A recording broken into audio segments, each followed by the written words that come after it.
오늘 말씀 지난주에 이어서 요셉이 이제 총리가 되어지는 말씀인데요. 30세 총리가 됐습니다. 총리가 됐을 때 바로가 성경에 보니까 사분의 바네라고 하는 이름을 주었습니다. 고대 사회에서는 높은 직에 올라가면 이름을 계명해 주었다고 합니다. 예를 들어서 이런 거죠. 눈의 아들 호세아가 여호수아라는 이름을 갖는 것처럼 다니엘이 느부갓네살 왕한테 갔을 때 벨드사살이라고 하는 이름을 받게 되죠. 높은 직을 갖을 때 그런 이름의 계명이 있었습니다. 사분의 바네라는 이름은 애굽식 이름인데요. 이게 히브리의 뜻도 있고 애굽의 뜻도 있는데 바로가 이 이름을 줄 때 그 의미는 이런 것입니다. 하나님이 말씀하시니 살아난다, 이런 뜻입니다. 즉 자기 나라의 사람들은 해석을 못했는데 하나님은 해석을 하셔서 말씀해 주시니 우리가 그렇게 하게 되니 살아난다라고 하는 의미를 요셉에게 이름으로 준 것입니다.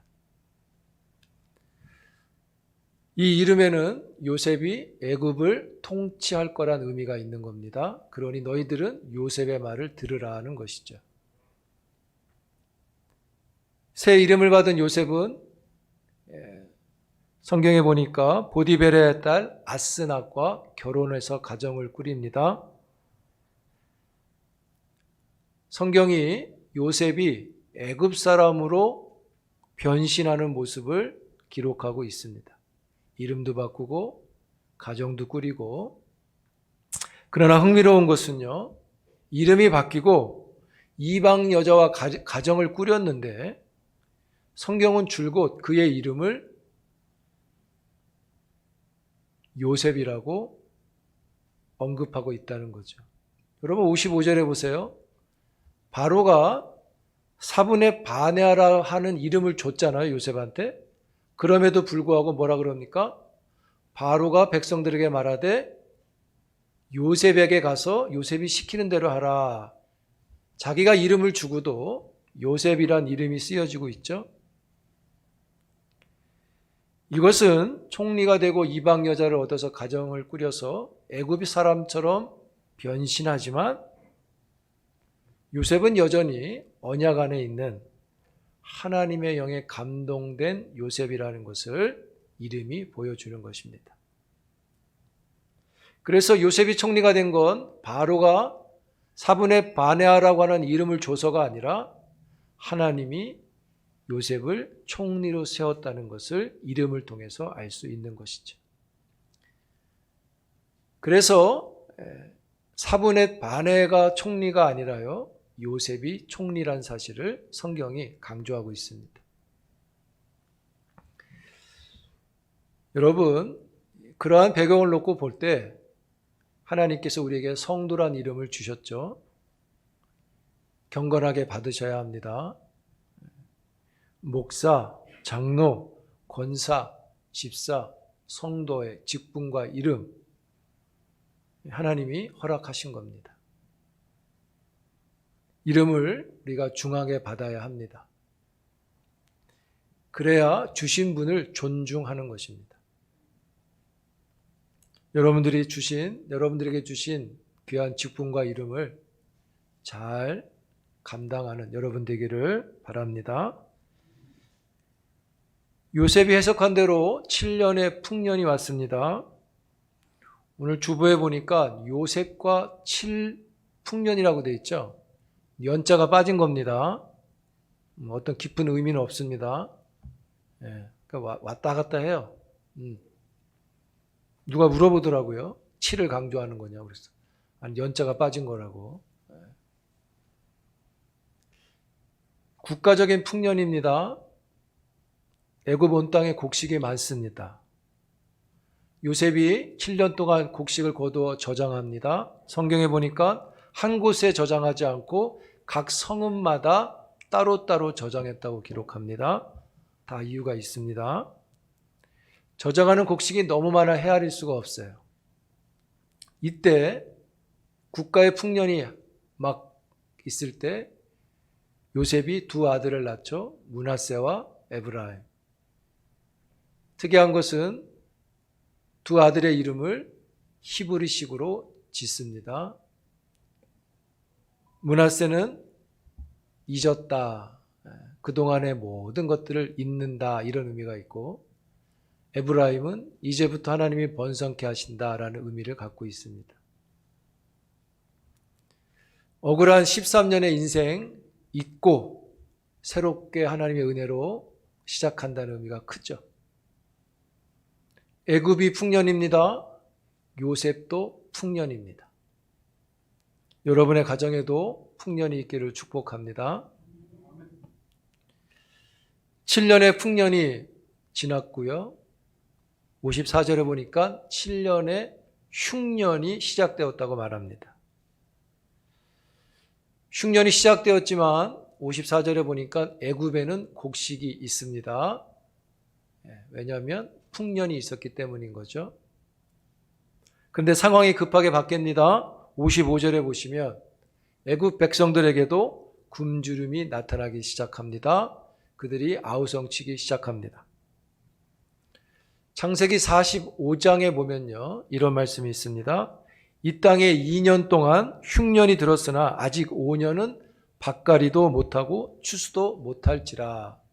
흉년이 든 지 2년 됐다고 말합니다. 이때는 요셉이 자기 형제들에게 한 말입니다. 그러니까 넓게 흉년을 크게 잡아도 아직 2년이 안 된 겁니다. 2년이 안 돼서 애굽 땅에 굶주림도 오기 시작하는 것이죠.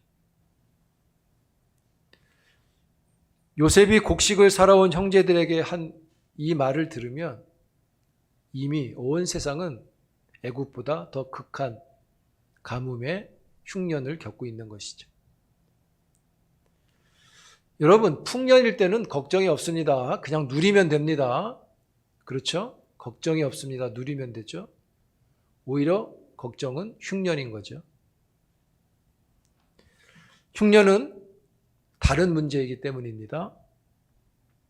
그래서 우리도 극심한 흉년에 주목할 것을 보게 되는데요. 우리가 주목하는 것은 풍년이 아니라 흉년에 있는 이것입니다. 54절에 보시면 보세요. 요셉의 말과 같이 이렇게 되어 있죠. 요셉의 말과 같이 흉년이 시작됩니다. 흉년이 시작되는 것을 말하는데 요셉의 말과 같이가 앞에 있습니다. 히브리에서는 좀 더 이것이 강조된다고 보시면 됩니다. 흉년을 강조하는 게 아니라 요셉의 말대로를 강조하고 있는 겁니다. 왜 그럴까요? 이런 겁니다. 요셉의 말대로 흉년이 시작되었다. 견딜 수가 없어서 소리를 칩니다. 그러니 흉년을 이기려면 요셉의 말대로 하라는 것을 강조하는 것입니다. 요셉이 무슨 말을 했습니까? 41장 34절 이하에 보면 이렇게 말했죠. 풍년일 때 곡식 5분의 1을 저장하면 망하지 않는다 했습니다. 요셉은 풍년보다는 흉년을 준비했습니다. 요셉은 어떻게 흉년을 준비하게 됐을까요? 창세기 41장 32절에 보시면 이렇게 말씀합니다. 하나님이 정하셨기 때문입니다. 하나님께서 정하신 것을 요셉은 알고 있었습니다. 그런 까닭에 7년의 풍년 가운데 흉년을 준비해야 했던 것이죠. 즉 아무리 풍년이 커도 흉년이 온다는 것을 알고 있었던 겁니다. 왜요? 하나님이 정하셨다는 것을 알기 때문인 것이죠. 안 올 수도 있겠지가 아닙니다. 분명히 온다는 것을 알았던 겁니다. 그 이유가 하나님이 정하심이 있어서 그랬습니다. 즉 7년의 풍년과 흉년은 요셉의 말대로 된 게 아니라 하나님의 말씀대로 되어진다는 것을 아는 것이죠. 하나님의 말씀대로 됐다는 데는 메시지가 있는 겁니다. 그냥 자연의 섭리 속에 나타난 게 아니라 어떤 의도를 가지고 일어났다는 것이죠. 거기에는 메시지가 있는 거죠. 가장 중요한 메시지는 그겁니다. 애굽 사람들에게 이야기하는 겁니다. 하나님은 살아계시고 말씀하신 대로 이루어진다입니다. 그들의 마음에 두려움을 갖게 하는 겁니다. 그들의 마음에 살아계신 하나님을 보게 하는 것입니다. 왜 그럴까요? 이스라엘 백성이 430년을 그 땅에서 살아가야 하기 때문인 것이죠.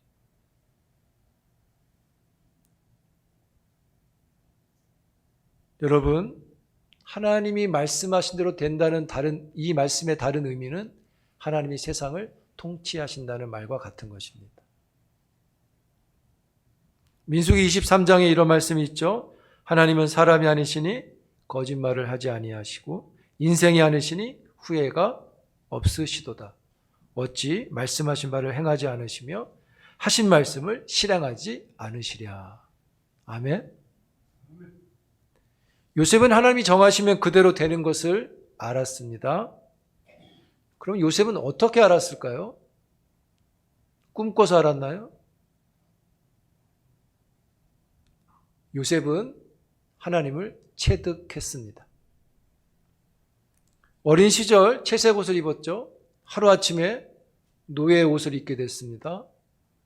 노예 옷 입고 조금 살만해졌습니다. 가정 총무가 됐더니 하루아침에 감옥에 갔습니다. 감옥에 가서 좌절할 때 하루아침에 또 총리가 되어졌어요. 계획이 있었던 거 아닙니다. 순식간이었습니다. 불행에서 행복으로, 안정에서 불안으로, 기회에서 위기로 순식간에 올라갔다가 내려갔다, 올라갔다가 내려갔다가 요셉은 그 안에서 하나님을 체득한 거예요. 뭐라고 체득한 것입니까?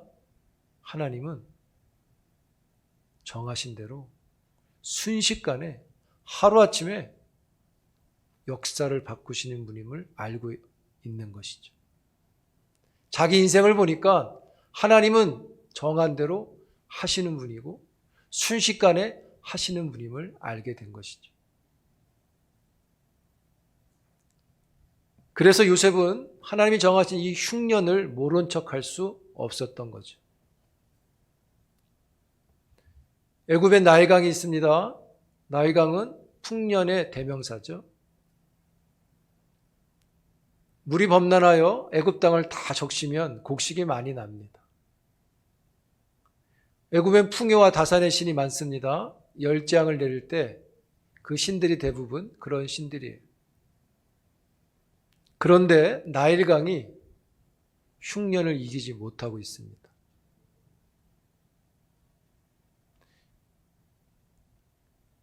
여러분, 그 이유가 무엇입니까? 흉년을 하나님이 정하셨기 때문인 거죠. 요셉이 하나님의 정하심을 경건하게 받아들인 것입니다. 사랑하는 성도 여러분, 내가 말하는 대로가 아닌 겁니다. 아멘. 1부 때도 말했는데 우리 가요 중에 말하는 대로라는 노래가 있어요. 말하는 대로, 말하는 대로. 그러나 신앙은 하나님이 말씀하신 대로인 것을 믿습니다. 신앙은 그러해야 합니다. 내가 세상 앞에서 어떤 말을 하더라도 신앙이 내 앞에 올 때는 하나님이 말하는 대로가 가야 되는 것이죠. 긍정의 힘이라고 하는 책이 바로 말하는 대로를 강조하는 책입니다. 그러나 신앙은 아닙니다. 하나님이 말씀하신 대로입니다.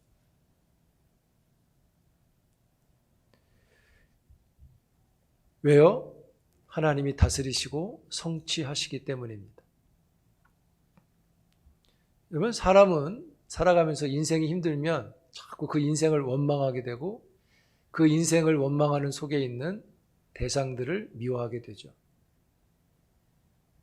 그래서 삐딱하게 되고 의심하게 되고 경계심을 갖고 그 사람들에게 무례하게 되고 그 무례함이 폭력적으로 바뀌어서 살아가는 경향을 자꾸 가지게 되죠. 그래서 묻지마 폭력도 나타나는 것이고 묻지마 살인도 나타나는 것 같아요. 자기가 그렇게 위로받고 싶은 거죠. 그러나 여러분, 요셉도 파란만장했습니다. 인생이 힘들었습니다. 더군다나 어린 나이였습니다. 또 뚜렷한 가치관이 막 다 만들어질 때가 아니었잖아요. 그러나 요셉은 하나님 앞에 경건했습니다. 그래서 그는 사람들에게 억울했지만 무례하지 않았고요. 사람들에게 거짓으로 정죄하지 않았고 억울하다고 복수를 꾸미지 않았습니다. 오히려 사람들에게 그는 그 마음을 풀었죠. 힘들고 억울할 때 요셉의 경건은 40장 8절에 보니까 하나님께 있지 아니하니까, 41장에 보니까 하나님께서 하시리이다가 요셉의 경건이었어요. 억울한 사람이 나타났습니다. 힘들게 한 사람이 나타났습니다. 약속을 잊어버린 사람이 있습니다. 화가 나는데도 그는 하나님 앞에 하나님이 계심을 경건함으로 받고 견딘 것이죠. 그랬더니 하나님은 그 요셉을 사람을 살려내는 총리로 만들어 주셨어요.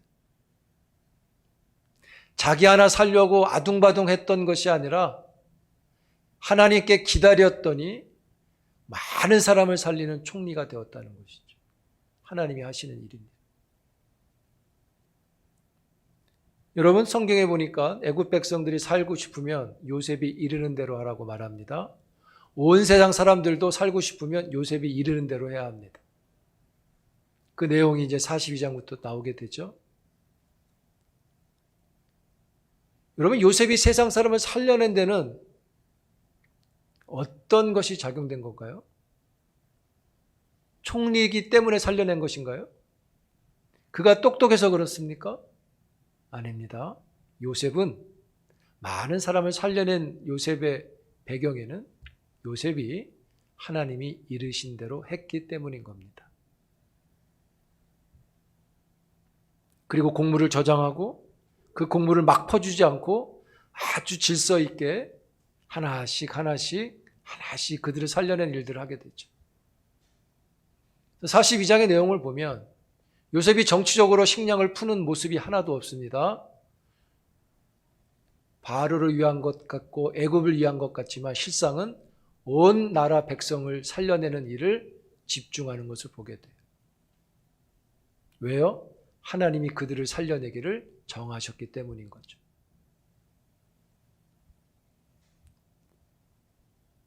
사랑하는 성도 여러분, 우리도 고백할 수 있습니다. 예수님께서 하나님이 이르신 대로 하셨습니다. 우리의 구원을 위하여 하나님 말씀하신 대로 십자가에서 죽으셨습니다. 하나님은 말씀하신 대로 영광을 받으셨습니다. 이르신 대로 할 때 이르신 것이 성취되어졌다는 것이죠. 구원의 자녀인 우리들이 살아가는 방법이 여기에 있습니다. 내가 정한 대로가 아니라 하나님이 정한 대로 살아가는 겁니다. 내가 정한 대로 경건이 아니라 하나님이 정한 대로 경건한 것이 절실한 것입니다. 그러면 어떻게 하나님이 이르신 대로 하는 걸까요? 요셉으로 설명하면 이런 겁니다. 하나님이 이르신 대로 바로에게 흉년을 말합니다. 하나님이 이르신 대로 곡식을 저장합니다. 하나님의 섭리를 따라서 곡식을 가지고 장난하지 않고요. 저장한 곡식을 은혜롭게 나누어 주는 자가 되어서 사람을 살려내죠. 하나님이 정하신 것이기 때문입니다. 그리고 나누어주는 이것으로 인해서 이스라엘 사람들이 430년을 살게 되는 것입니다. 사랑하는 성도 여러분, 하나님이 정하신 대로 순종하기를 바라십니까? 아멘이 작아요. 바라십니까? 불순종할 겁니까? 네, 아멘의 오용입니다. 조심해야 됩니다. 다 이해하고 있습니다. 오늘 우리가 어떻게 하나님이 이르신 대로 순종하는 것들을 할 것인가? 꿈을 꿀 것인가? 아닙니다. 가장 좋은 방법은요, 하나님이 이 땅에 세우신 공교회가 정한 것들을 따르시면 됩니다. 아멘? 왜요? 공교회가 하나님의 말씀을 전하기 때문입니다. 이것이 하나님이 이르신 대로 하는 것입니다. 공교회가 정한 시간에 예배를 드리면 드리는 것이고요. 공교회가 정한 시간에 기도할 때 기도하는 것이고요. 그게 이르신 대로 하는 신앙입니다. 사랑하는 성도 여러분, 우리의 인생을 하나님께 두기를 기도할 수 있기를 바랍니다. 우리의 인생이 굴곡집니다. 그러나 하나님께서 하십니다. 그 하나님 믿고 하나님이 이르신 대로 경건을 취하면 하나님이 우리를 복되게 하시고 우리를 통해서 많은 사람들을 살아나게 하시는 겁니다. 순종하는 자에게 큰 일을 맡기시는 거죠. 그러한 배경 속에서 하나님의 큰 꿈을 마음에 두고 그 꿈을 경건으로 살아내갈 수 있는 주님의 경건한 제자들이 되기를 주의 이름으로 축복합니다.